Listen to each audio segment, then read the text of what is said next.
Hello, everyone, and welcome back to session 14 this time around of Journey to Ragnarok with a new homepage for the party and their troubles. As always, we kick it off with a very special recap. Take it away, local bard. Your favorite local bard, yes. Seemingly safe, the circlet crown seer. The party recognizes ruins to shelter their rest. Then on to Thegalverdir and blood-soaked abodes, where massive monstrosity maul bodies and buildings. Following foe tracks, a bloody bear found. Tobias sees shape-changer savaged by unquiet Ursa. Astrid hurries to heal, and massive men materialize out of their hiding place, harried and hurt. Beric Stoneclaw, leader of Bear Clan, blusteringly berates heroes for intemperate interference, but changes tune when Adalbjorn attacks and hard-presses the party and accidental allies. Clan Chief's brother, corrupted by rune thief, with magic protection in protruding bones, ravages recklessly, bloodline be damned, until felled from fierce fighting from heroes and clan. Magicked monstrosity returns to man, malevolent markings inscribed on skin. For conscripted kin, an attempt to extricate converted to kinslaying, all unwilling. Warning of wolves, the party proffers friendship. As thanks for assisting, 2 gifts are given. The weirded warpick, Stoneclawed the crumbling, and dire disclosure of army advancing against Heil Hofn. And as you all are sprinting through the great forest, a cold wind shakes the canopy from the trees around you. You would all know that the forest allows no respite and shows no pity to anyone. But your goal is clear. Reaching Heil Hofn and warning the king about the threat that is about to hit the capital with the fury of a hurricane. For this reason, you look up to the sky and silently pray, hoping that your words reach the gods and that the weather doesn't get any worse. And I would like to ask the 4 of you, as you are sprinting with Astrid in the lead towards this fishing village through the great forest, please give me perceptions. Astrid, you get advantage. Hey! I will add my d4 after I roll.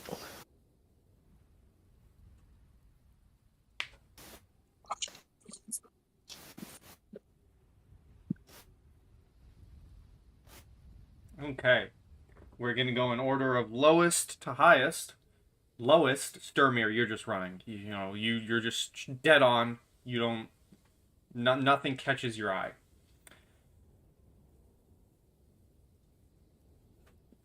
Gwyn, as you're running,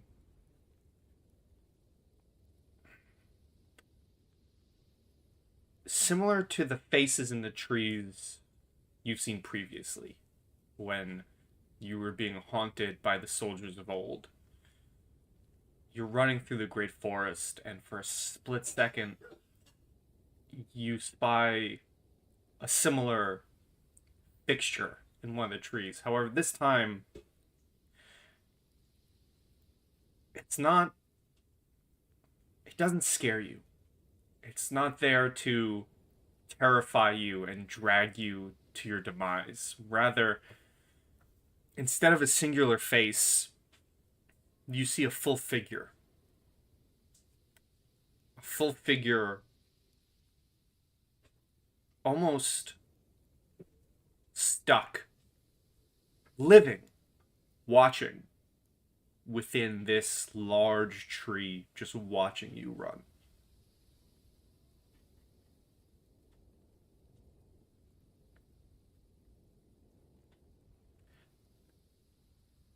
Do you... I keep going. I don't acknowledge it. I don't tell to the party. I keep running. We are on a mission, and unless this thing makes a very direct gesture to me, even though it's just watching. As long as it's not trying to make any contact with me, I keep going without any pause. Okay. Tobias, you're sprinting as well. You're running in this direction that you were told to run. You feel... you're looking around in every direction, looking for this village, and you see a figure. However, in the back of your mind, something doesn't feel right. You get the sense that there should be more standing and watching you, but you can't remember. However, the single figure you see as you're sprinting, you catch glimpses of them behind a tree every now and then. You know, you look back, they're behind another tree, and then they're gone. But you see a single, large, cloaked figure just watching your path. Do you keep running, or do you look back? I do look back, but I'm still running. So give me another perception check. Okay.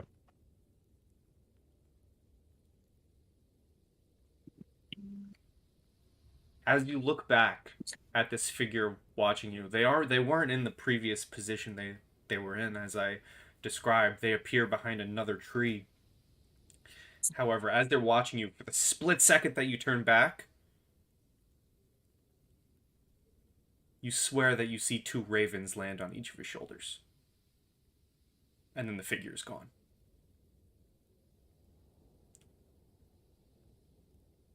Astrid.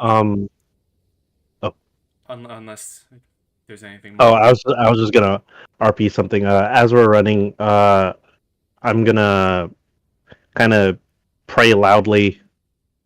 Odin, let us arrive in time. Let us save your people. Astrid, you're running. You're at the head of this group. Before I ask you, or before I tell you what you see, I want to ask you, after being informed that an army of possibly more corrupted men like you just fought is marching on your home, your city, what is Astrid feeling in this moment as she sprints through the Great Forest?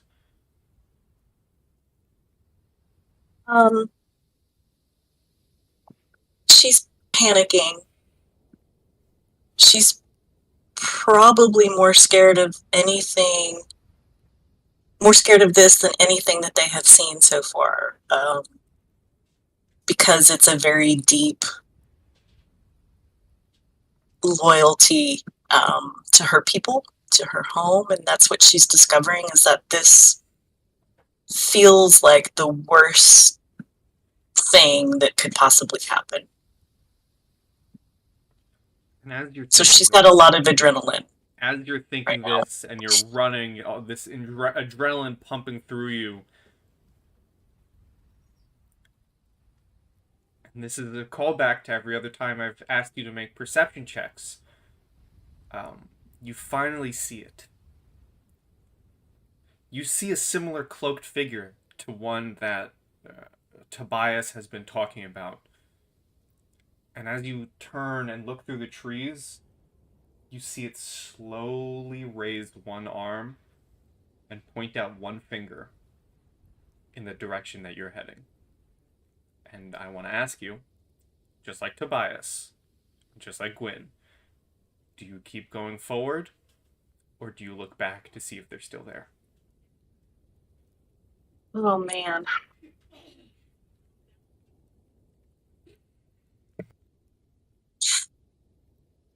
Given who Astrid thinks this might be, because I assume she sees the ravens also. There are no ravens. Oh. She can't help glancing back. Give me another perception with advantage. Okay.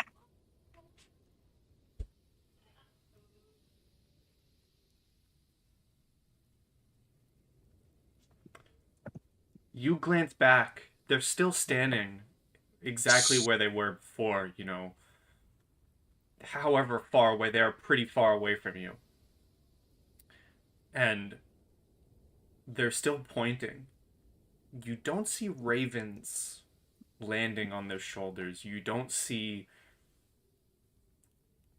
a placement where an eye might be, but you do notice that whatever figure is pointing in your direction, their mouth is sewn shut. And as you turn, you see this. You're able to zone in on it. You see the brutal sewing closing their mouth. And just like that, they're gone. Oh. Neat. Okay.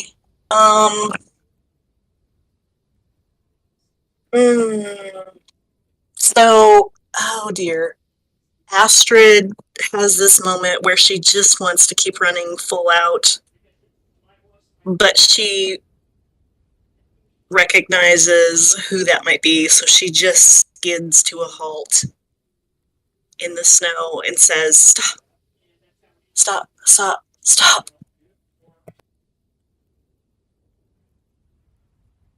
Is everything all right, Astrid? No. Did anybody else see that person behind us?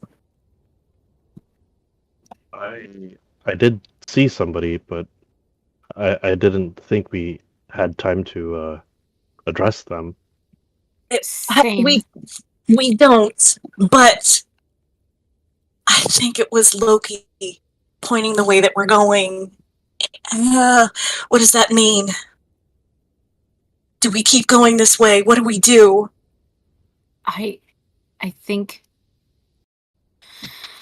we're running through a forest, right? Yes, not just the forest, the great forest that you've been spending majority of your adventures in. Okay. Except Gwen the terrain in this area is more mountainous, considering the journey you made upwards. But it is still the great forest. Okay. I will look over at Tobias and say, Vyre is the god of the forest.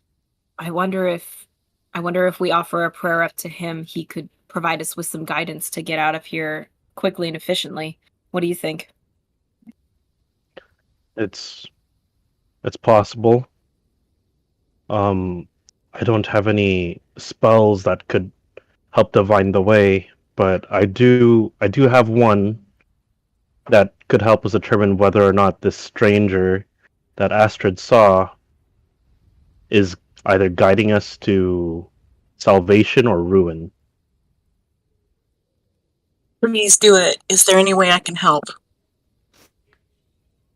Stand back. And Tobias is gonna reach into his pocket for some bones and kind of clear off a bit of snow from the ground.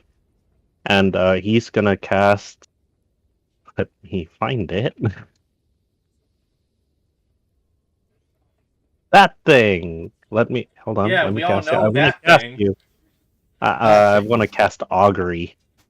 Some Wheeler woe going. I need to learn what that is. Why didn't it let me do the thingy? Okay. Astrid has gone over and is just clinging to Gwyn. There we go. You receive an omen from an otherworldly entity about the result of a specific course of action that you plan to take within the next 30 minutes. The GM chooses from the following possible omens: wheel for good results, woe for bad, wheel and woe for both good and bad results.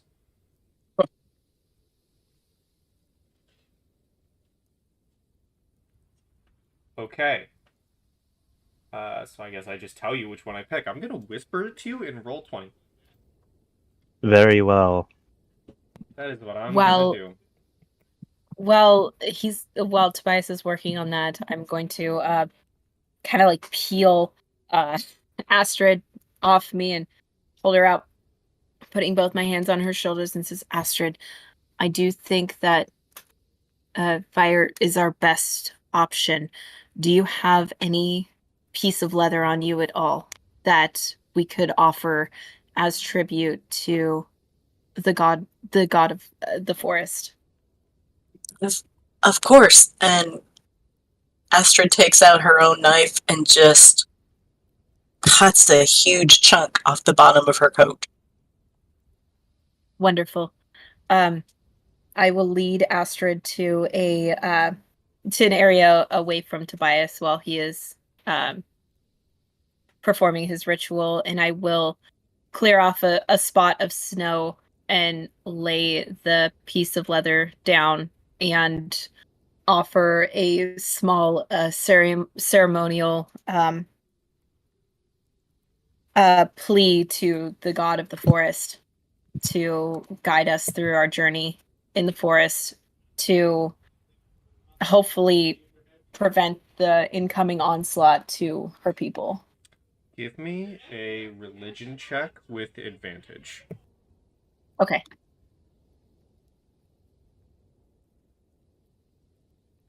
Oh, Gwen is proficient in religion. Okay, cool. Hey, double 26. Nice. Double 26. You offer up this prayer and this piece of leather, and if there was any bad weather in the forest right now, you would have noticed that it clear up, and as much as perhaps Astrid may not like it, the path forward suddenly has a break in the clouds and like a beam of light pointing forward in the same direction that this figure pointed.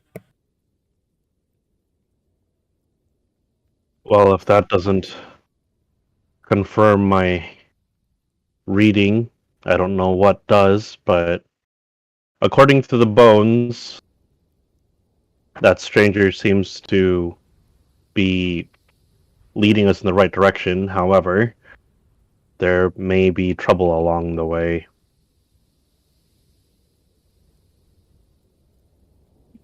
Whatever trouble we may run into, may the gods watch over us.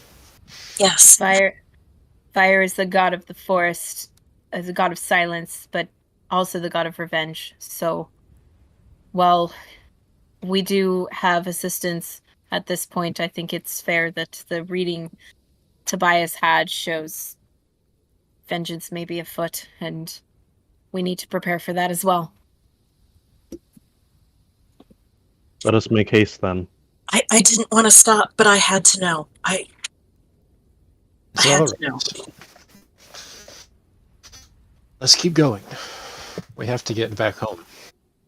As you all begin your sprint once more, like it's been presented, it does seem that at least one of the gods have listened to your prayers, and the weather is bearable. It takes some time, it takes a couple of days, but eventually you reach the coast without hardly any trouble along the way. And there you see, in the distance, the docks of Azodhul, waiting for your arrival. And you're able to reach the small seaside village. You notice it only houses a couple dozen houses with prominent docks. You can find ships of different sizes tied to creaking poles, smaller ones most likely belonging to local fishermen. You notice that the townsfolk around here are very busy, most likely taking advantage of the acceptable weather to complete as much work as possible. At the center of the docks, you notice a large tree trunk has been masterfully chiseled to represent Thor in a solemn pose. You notice in front of this monument is a red-bearded man with a wooden leg leaning on crutches and is gesturing to the people around him with his free hand that no one seems to debate directions or commands from.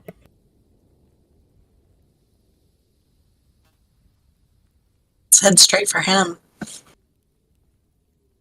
Yeah, that's where Stormy would be heading, towards this statue and him.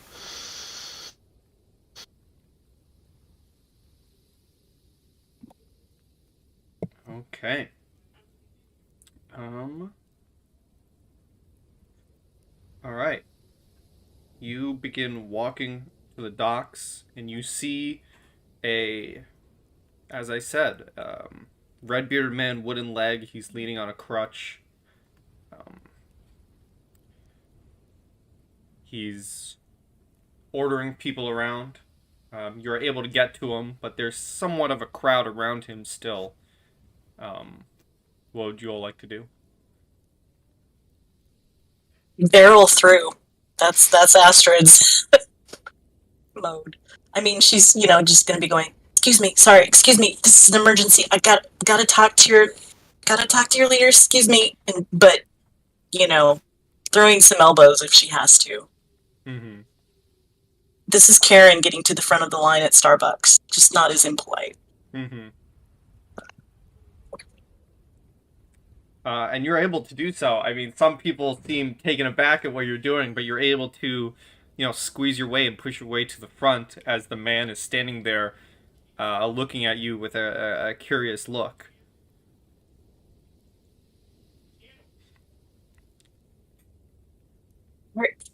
Pardon me, pardon my impoliteness. Are you in charge here? You seem to be.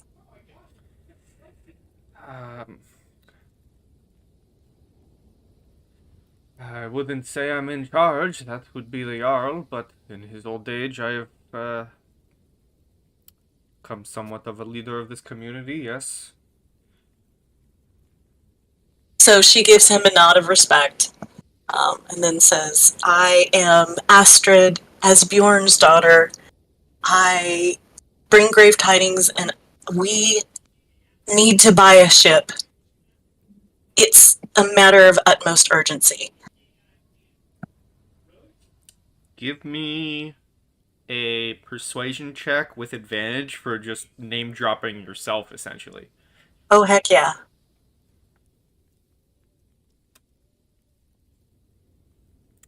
A 28. Nice. He listens to your story. He listens to what you're saying. And he grabs his crutch and he says, come walk with me. I have a ship I think I could take you to. And he begins hobbling down to the docks. Before Astrid follows him, she does a very deep reverence to the Thor statue. Hmm. And then trots after him. I would also be doing the same, giving thanks to Thor for guiding us, watching over us. Okay. Likewise, I will offer my thanks, and as we're hurrying along the docks, looking out towards the water, how does the weather look? Give me a nature. 21. Looking out towards the docks, smelling the air, and seeing the distance, there's a storm coming. And likely a bad one.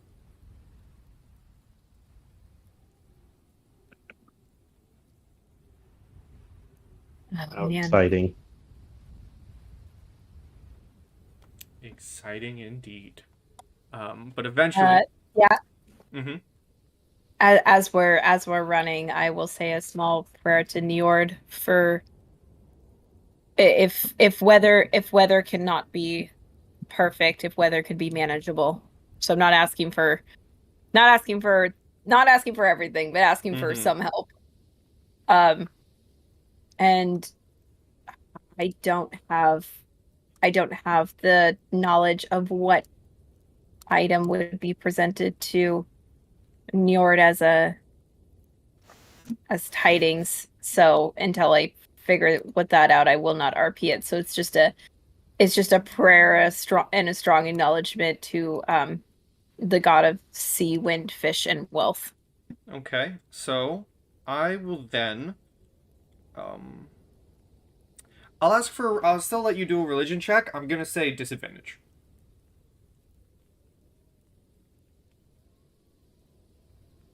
Okay. 18. Still pretty good. Still pretty good. I'm not gonna tell you the effects of it right now because you're currently not in a storm. But you feel better that you said the prayer. Cool, thank you.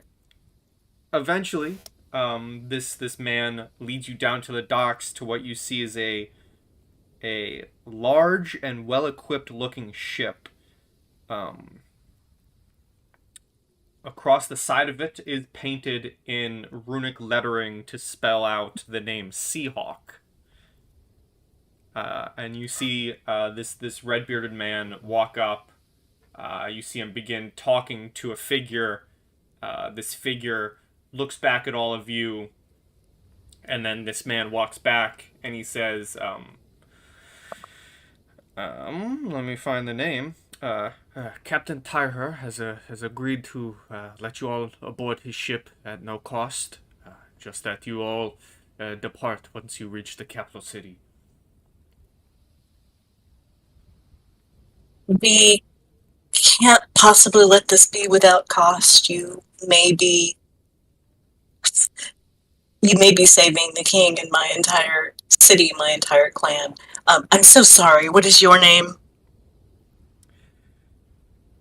You can call me Oswald. Osfald.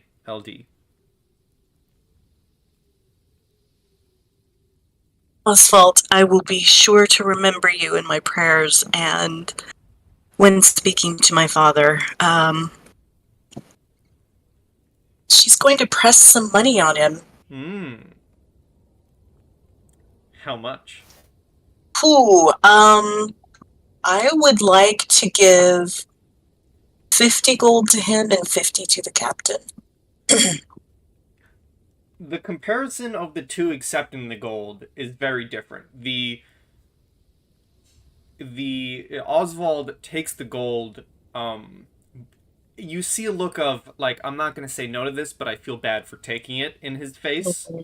The captain just, he's taking it and feels no remorse whatsoever for taking your money. Oswald, use this for your people. It doesn't have to be for you personally, but I would be shaming the gods who helped us get here and who gave us you here to help us. He nods his head, he thanks you, and wishes you luck.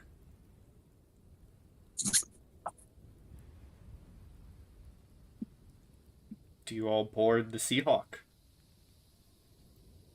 Yep. Immediately. Okay. You all begin to head out to sea, and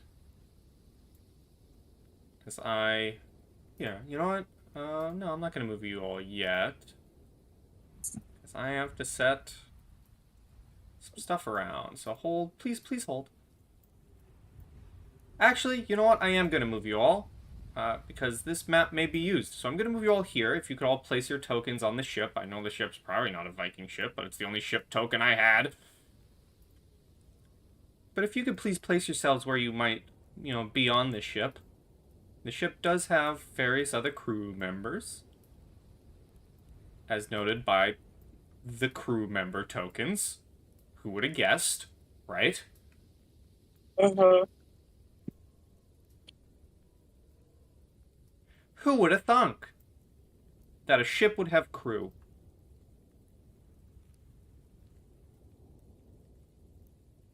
You have not had a long rest, and I will let you all, going forward, know that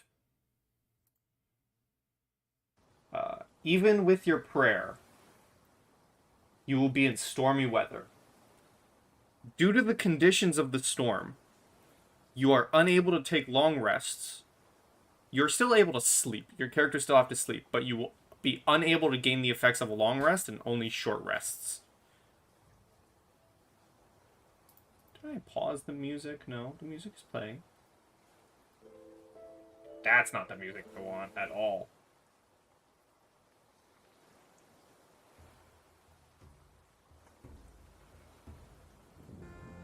This is what I want. Here we go. As you board the ship, the first night is when the bad weather strikes. A violent storm, despite your prayers, hits you with icy winds. Unless any of you decide to step up, as the waves and winds shake the ship, 3 of the sailors will step forward to control the sails and ready the ship from the winds. You can certainly help them if you wish by giving them the help action.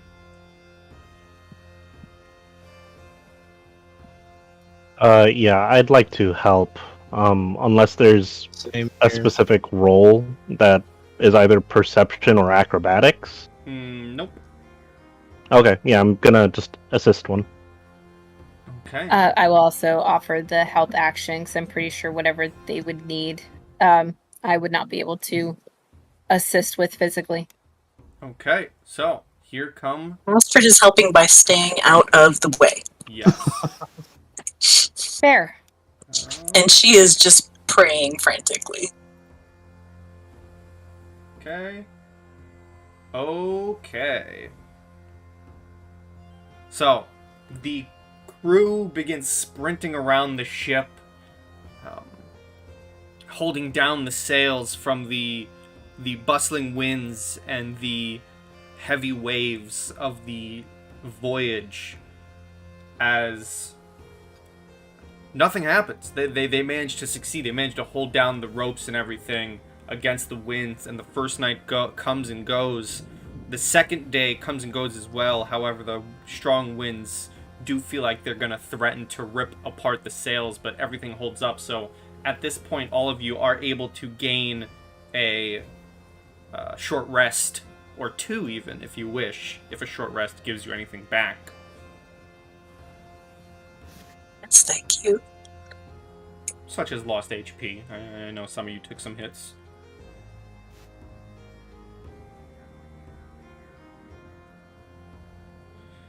Much appreciated. Yes, yeah. I can't remember if I did anything back on short rest besides health.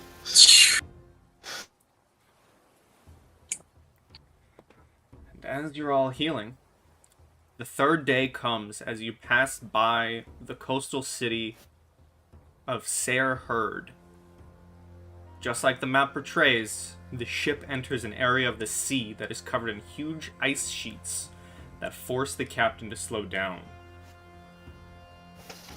And I am going to make a check for a sailor. Hey, did anybody else need to get some health back and didn't get as much as you would like? I'm good on my end. Okay. I think I'm good as well. Because I can do a song of rest if anybody needs it. Perception's what? Wisdom? Yes. I answered my own question. Let's see here.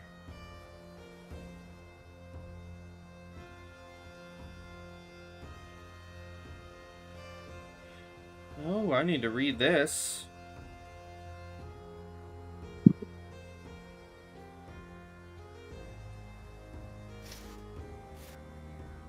Okay, wow. That's fun. The sailor, one of the lookouts, you hear shouting from the end of the ship. "Sharks up ahead! Make a turn!" And the captain turns the ship. That sailor just prevented you guys from fighting a group of sharks. Oh, yes. Well done, sailor. That day and night goes by. The fourth day of travel is also uneventful. You see the uneven coasts of Norvegar are now a constant sight. And tired as you all are from this storm, the fifth day and last day of travel does go, and finally you all see Heil Hofn in the distance. As we're approaching, Gwen will run down to the bunker and grab a bottle of mead and run up to the top and shout a prayer of thanks to Njord and uncork the bottle and dump it out off the side of the boat as tribute. As you do that, you begin to notice that the waves are growing taller and stronger now that you are far from the coast, but your hopes are kindled when finally you spot the capital. Clinging to the dark shore like a victim of a shipwreck, struggling to stay above the water, Heil Hofn is a sight to behold, considering it is a settlement of considerable size and Astrid and Sturmir's home.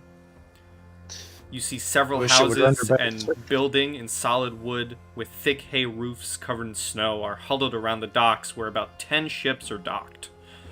All around, the city is encircled by a defensive palisade, overlooked by tall guard towers. The captain of your ship makes the helm turn with a rough movement, making the ship lean on its side, aiming towards the docks. The sky is now covered with black clouds, and in the air, you can smell that a storm of monumental proportions is about to hit the region. Soon, lightning, thunder, and giant waves scourge the sea. The captain struggles to keep the helm straight with the wind and the salty water lashing at his face. And now I'm going to ask all of you, I'm going to ask the four of you. Do any of you wish to seek shelter below deck, or are you going to stay up top and help out the crew and captain? I have a question. How far are we from shore? Pretty far. Can I get an estimate on travel time? How long it would take? That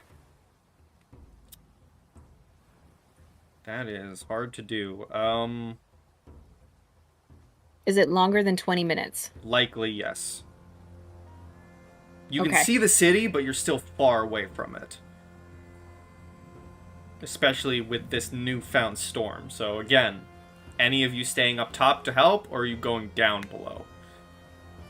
I think I'm gonna stay up top to help. Yeah, but I'll be would it be possible, because this is a Viking longboat, right? It's single mast. Yeah, more or less. Could I tie myself to the mast with maybe 50 foot of rope? Sure, I'm gonna ask you to roll a d6 first then. Okay.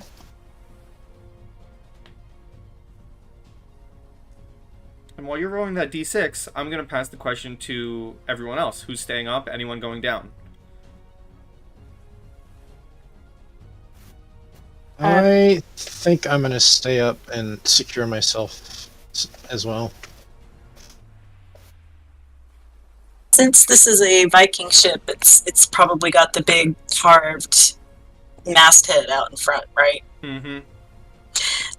Astrid is going to secure herself to that and stand and start shouting one of the poems that makes Thor look really, really good.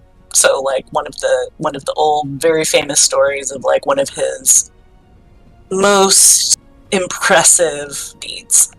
I would be asking Thor for guidance through this storm. Okay, how about Gwyn? Are you staying up or are you going under? I'm staying up, but I'm doing something a lot more stupid than everybody else. Oh, really? Yep. I will go to the back of the boat, secure myself to that area, and then I want to cast a spell. So whenever you're ready to deal with me, come back to me. Okay, so we're going to start with Tobias's 2. Tobias, please give me a strength saving throw.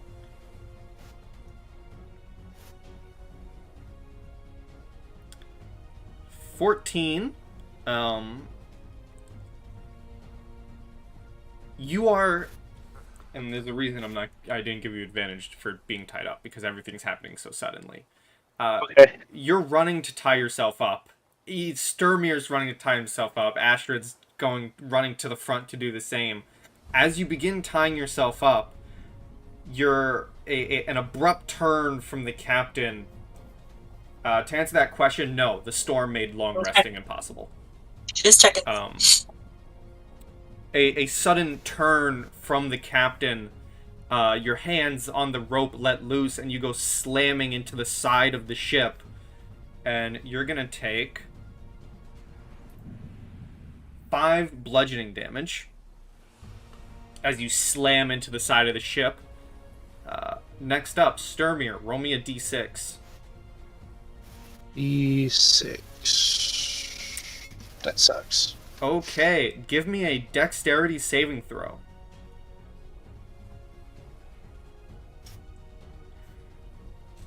As you're running to tie yourself up, and you see Tobias get flung to the side, oh boy, a sudden lightning bolt strikes near you, and you're going to take 29 lightning damage. Jesus! Good lord.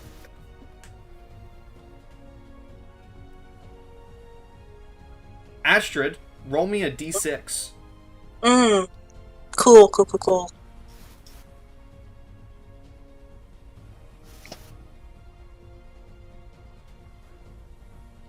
Give me a constitution saving throw, as despite your heavy winter clothing, the freezing winds of this storm strike you.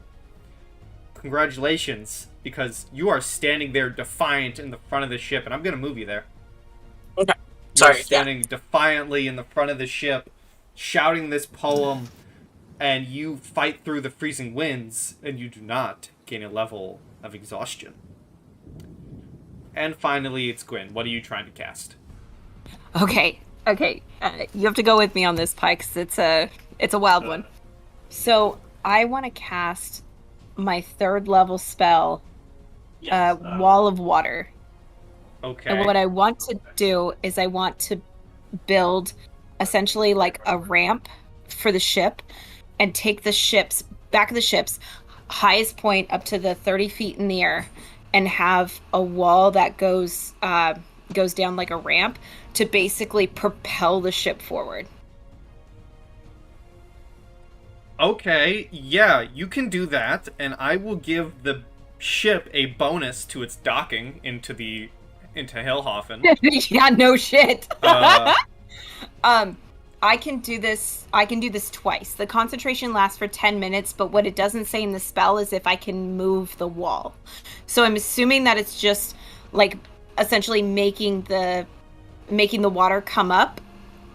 Is my assumption of what I could do with it for 10 minutes? If it doesn't say you can't move it, then you can't move it, and it's just stationary. So like once the ship comes down from the ramp, it stays there, and the ship is down from the ramp. Okay. So I would like to do that. Not to the point where we're like crazy excelling and going super fast, but I definitely am taking the height and the wind to our advantage and using it to propel us forward faster than how we would normally go, because it's at a slant and going whoosh. Okay. So that's what I want to do. I actually have 2 3rd level spell slots, and I would like to do this twice. Okay, well also roll me a d6, please. Sure. D6. 6. Ooh, okay. You begin propelling the ship. As you begin propelling the ship, a similar large wave, like your own, but this one natural, slams into the side of the ship, and I need a strength saving throw from you, please. Oh. Button. 9. You will be taking 1 bludgeoning damage, but more unfortunately, well, I could be mean with this one, but I won't. I'll be nice.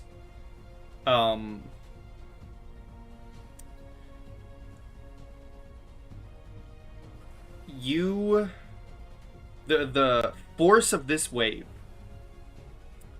and this is what it says, I'm just being honest with you, this is what it says.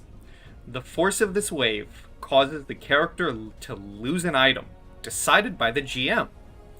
Now, where I could be mean is it says you can lose your spellcasting focus.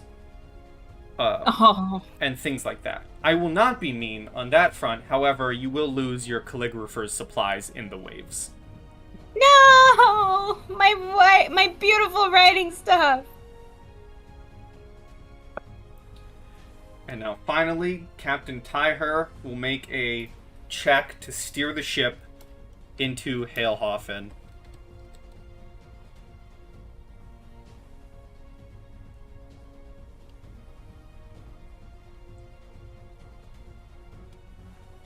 Why are there two Astrids? What? There are two of yous. Why? Oh no.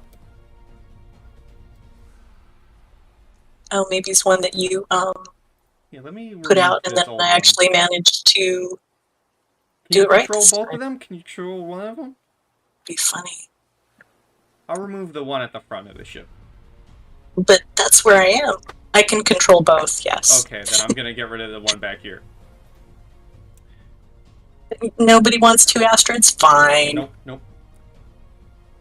With a success, Captain Tyher manages to bring the ship to the docks safely, and you're all able to get a breath of relief as you have made it back to Heil Hofn. Ooh, I gotta turn that off. That's bright. And find yourselves at the docks. No, right here. That makes sense. That's the ship.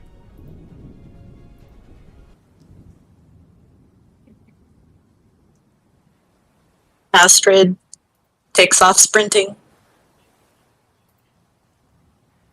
You take off sprinting. I would like Tobias, Gwyn, and Stormy to give me perceptions.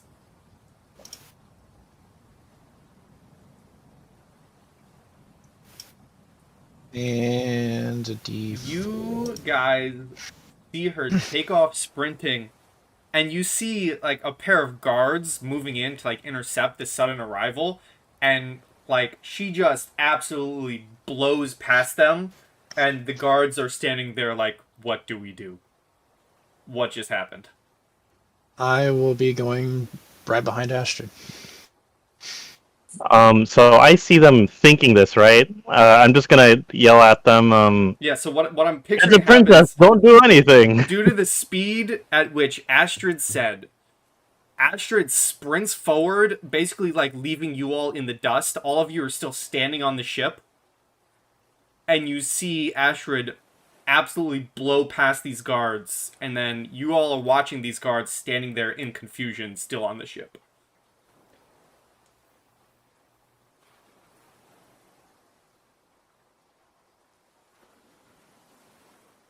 So that's the Yup, it's the situation that princess. happens. Yeah, I'm just gonna follow after, yelling that stuff. Okay.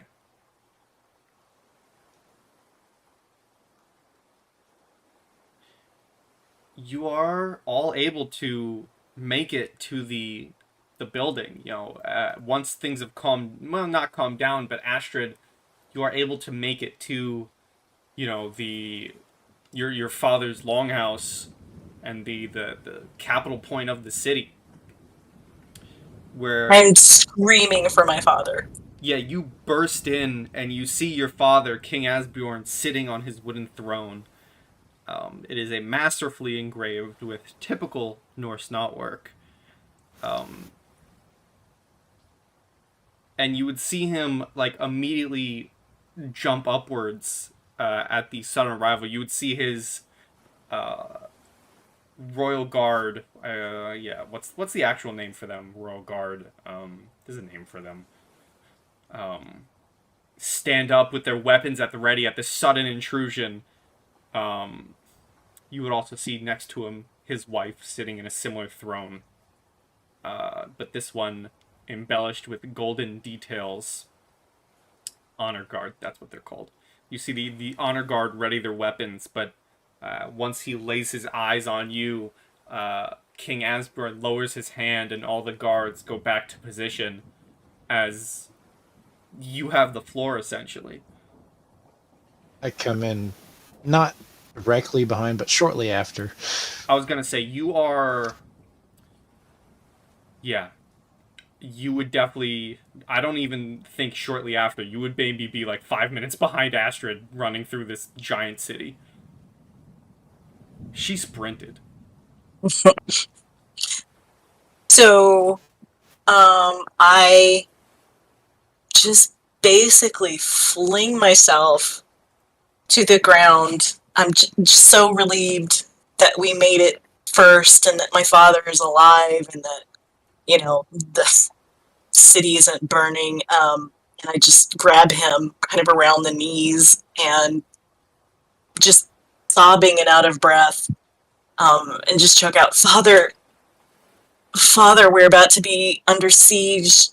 You must make ready. You've got to make ready. He looks at you and walks over to you and hands out his hand. I take it He and sort of throw myself, he would pull you up into an embrace. And I would say a little bit goes by. Eventually, the rest of you sprint into the building. Astrid is absolutely snot crying and still just, Father, please send out the word. Bow before King and say that what the princess speaks is true. Let's be guess. Man covered in tattoos, surrounded by bright runes pulsating with power, at the head of an army of monsters, fools, and renegades. You are wise indeed, my king.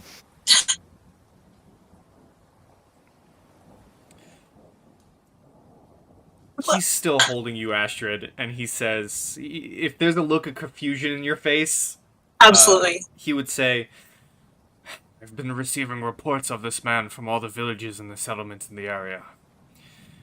I don't know how he can be in many places at the same time, but the stories are true, and what you tell me is true. He wields a power that should be beyond the grasp of mortals, only to be held by the gods.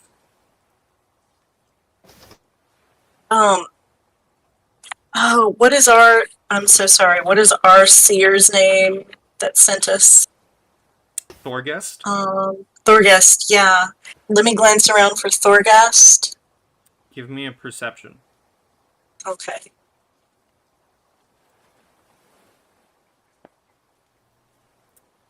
You do not see Thorgest. He is not here.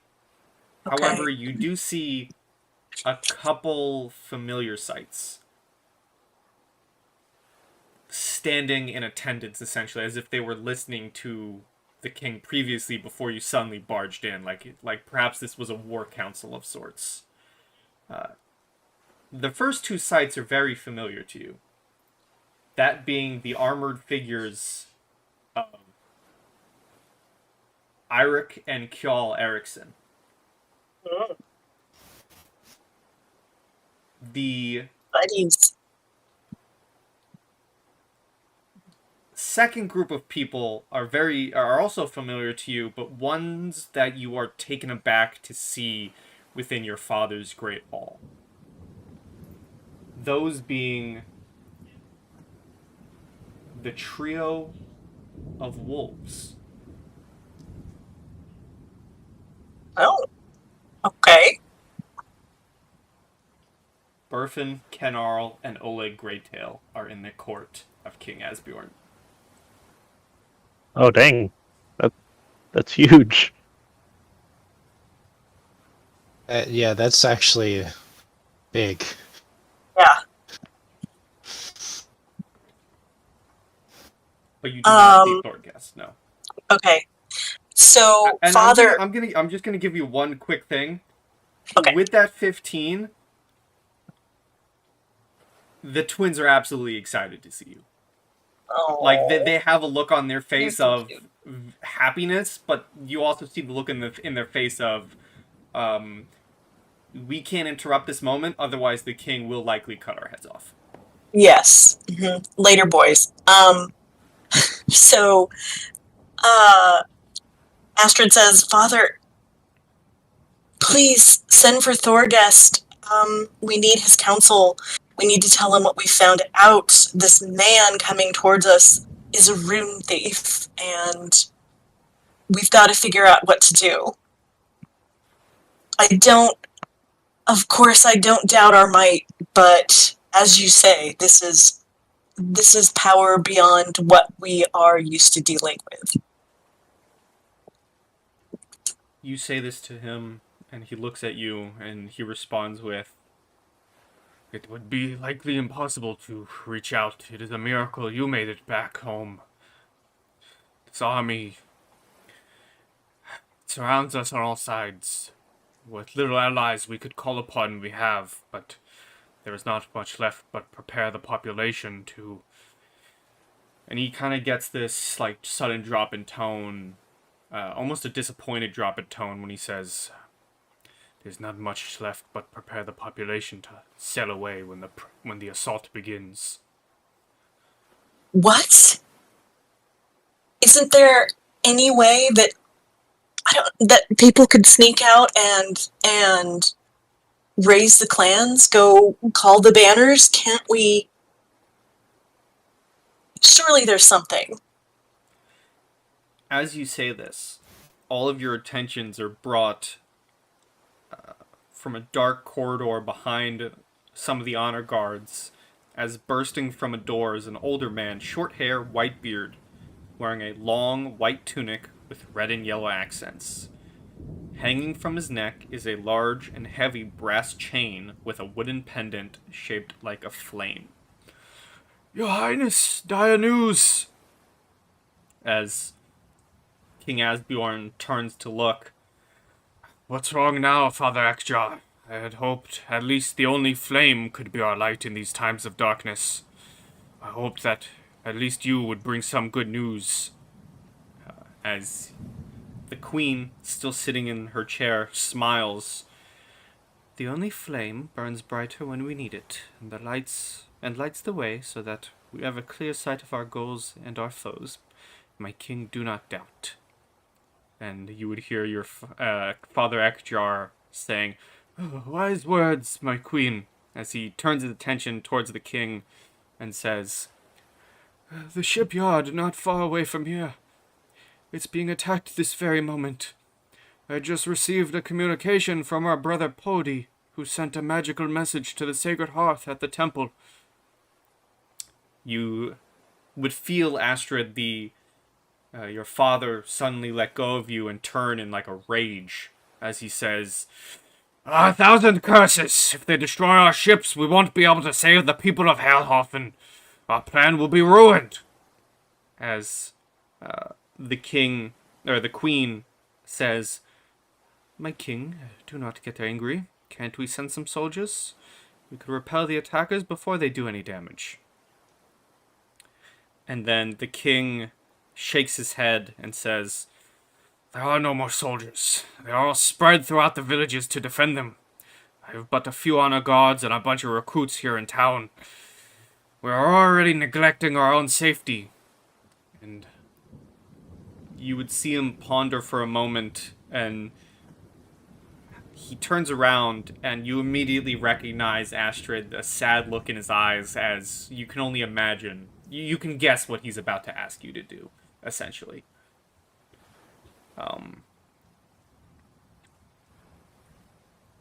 He puts a hand on your shoulder and says,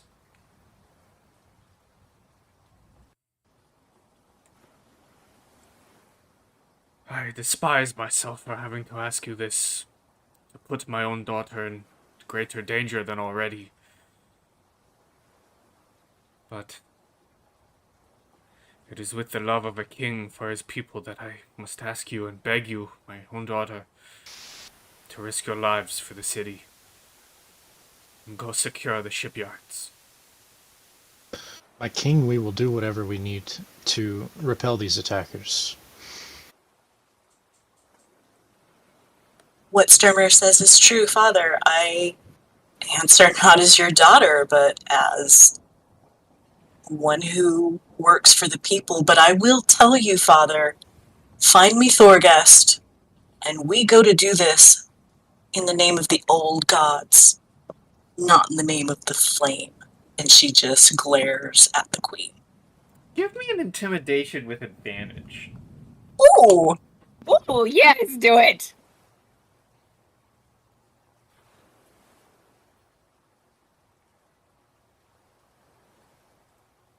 You glare at the queen, and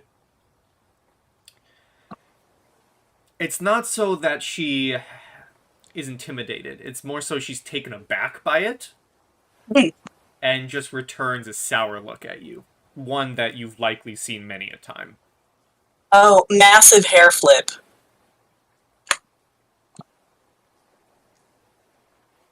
And the king looks at you. I think we've previously discussed that despite being from the same family, you know, the king still towers over you a little bit. Oh, for sure. Everyone does. And so he looks at you and says,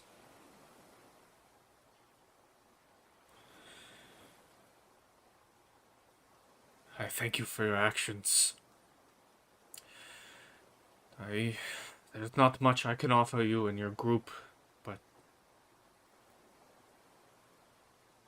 I can give you some supplies. Shipyards are of utmost importance if we wish to save the city. I would ask that you head there immediately, but if you need to rest, I understand that as well.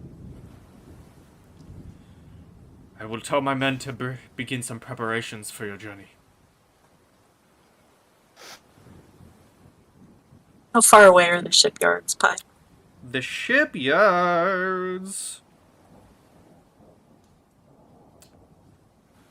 The shipyards are far enough away, and with the urgency, likely not enough to warrant. Not enough to give you a long rest. I should say. Not. Yeah.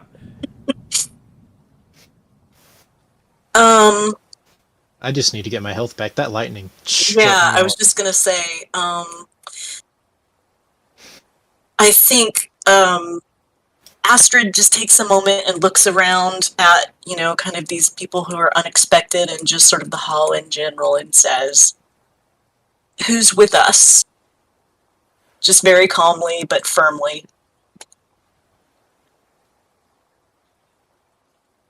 You see a bunch of figures looking around. The honor guard obviously don't respond. They have to remain to protect the king. However, you see the two twins immediately look at each other, look back at you, look back at each other, and they begin walking in your direction. I nod at them, and then I turn my gaze to the wolves. The wolves... How would the wolves respond? The wolves... You see Oleg standing there, arms crossed as you say this. Give me... Yeah, because unlike the twins who would jump immediately at assisting you, give me a persuasion.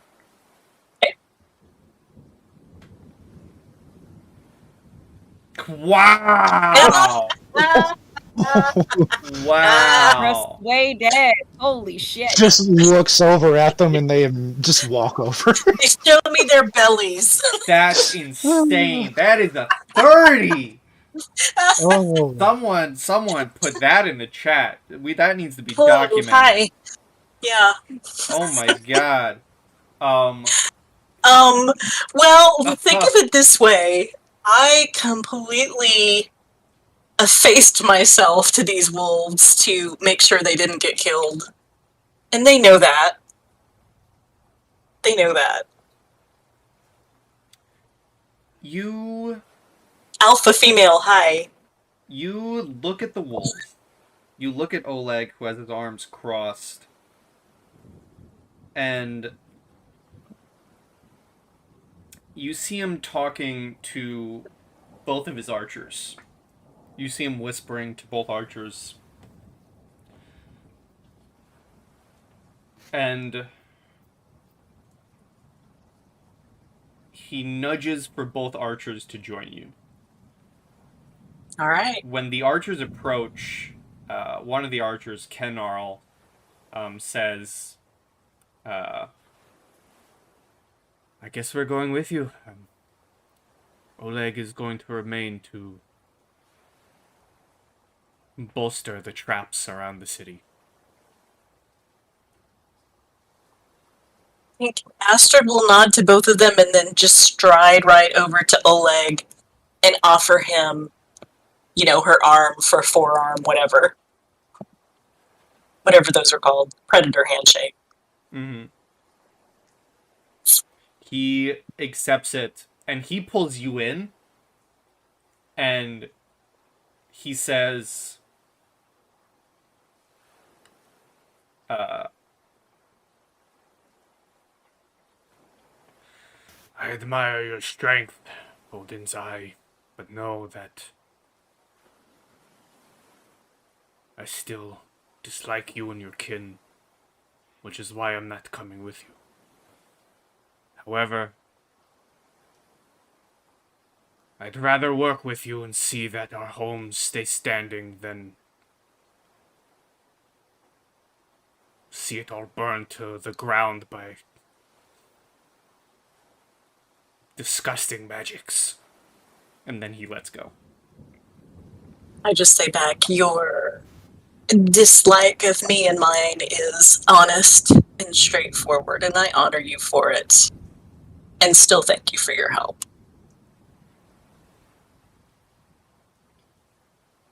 Okay.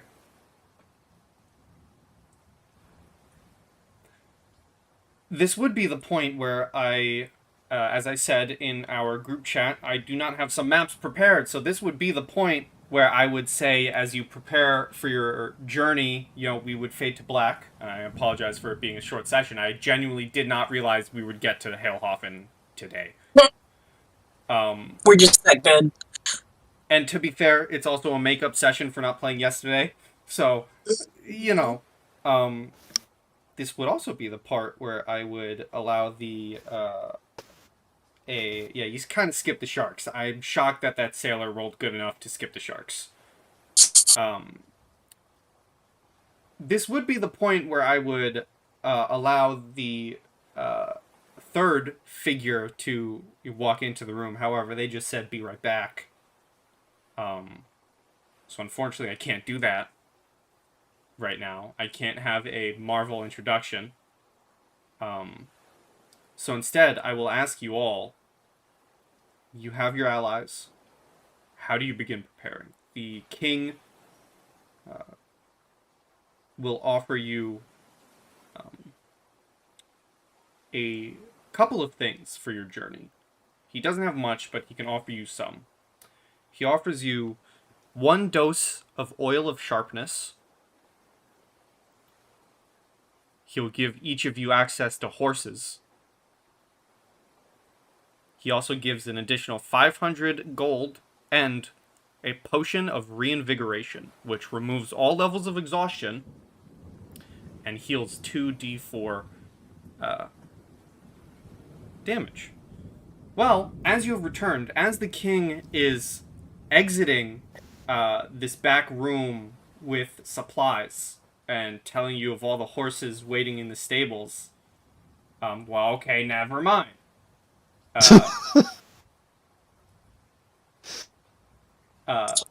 He hands you all of this stuff and begins talking to you, asking you how you're going to handle this, essentially, asking battle plans. I don't know. Hang on. And he himself would tell you the layout of the shipyards. They are in a ravine of sorts. You have to go down into a ravine, mountains on either sides that go into the water, where several buildings are. So it's kind of I like would- a choke point.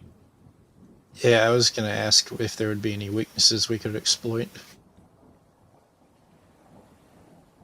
Yeah, he would tell you that it's single entrance in, single entrance out, other than obviously sailing. Well, what's it like if we sail? You I probably mean, with the atmosphere. Give me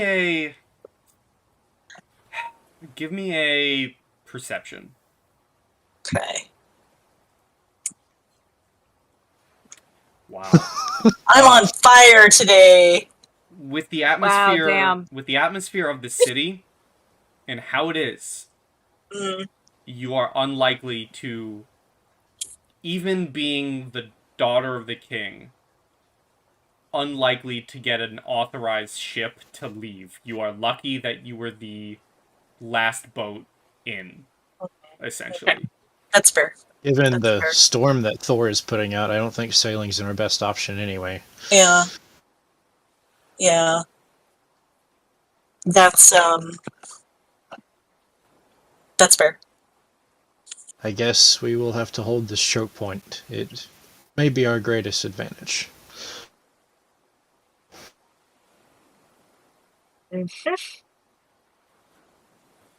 I would offer my hand to shake the king's hand and say, I wish it were under better circumstances, my king, but it is good to be home. He would take your hand and welcome you home.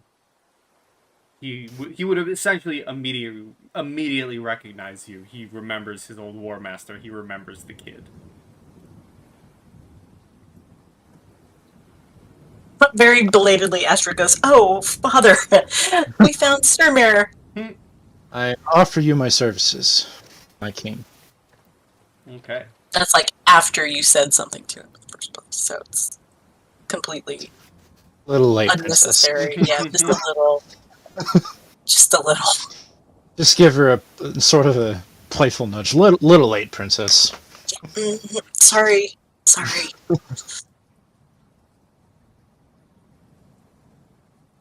I can give everybody an extra, let me roll it, d6 for a short rest this time if you need it. Okay. Well, as you're all short resting, here is where we will finally have this moment. As you're all short resting, gathering these supplies, talking with the king, from a back room, finally, walks out a new figure, one that, even with history checks, none of you would recognize. Walking out from this room, would you like to describe yourself? Yeah. So walking out, like you see this like hunched over old lady. You don't know whether like she's actually like big or if her clothing is just very loose. It's hard to tell because it could kind of go either way.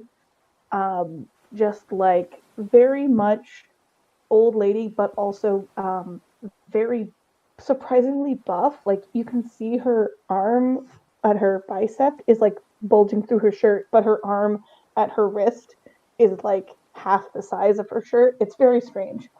And she has like 3 different like purses hanging off of her in various ways, and she's got a big old stick. And yeah, she looks like a weird old crazy grandma. And as this weird old crazy grandma leaves the back room, before they can make introductions, that is going to be essentially the Marvel post-credit scene for this session. As we Zooms in on her face. Yeah, as we fade to black and end it welcoming the newest member of Journey to Ragnarok. Yay! Yay, welcome! I'm not allowed to be singing, sorry. No, you should definitely not be, and rest that voice for next Welcome, time welcome. when you can properly introduce your crazy grandma. Oh yeah, I'm very excited for Crazy Grandma. But for now, But for now, short session, because as I said, I was not preparing you all to make it back to Heil Hofn so quickly. I was preparing for the sailor to fail his role and for you to fight sharks. We just jumped them instead. Yeah, you kind of just skipped over my damn sharks. Oh, Did they have lasers? You don't have time for your sharks, okay? but It's for a now, good thing we're milestone. for now, everyone say goodbye to YouTube. Bye, YouTube. Bye. YouTube. Goodbye, YouTube, and see you next time on Journey to Ragnarok.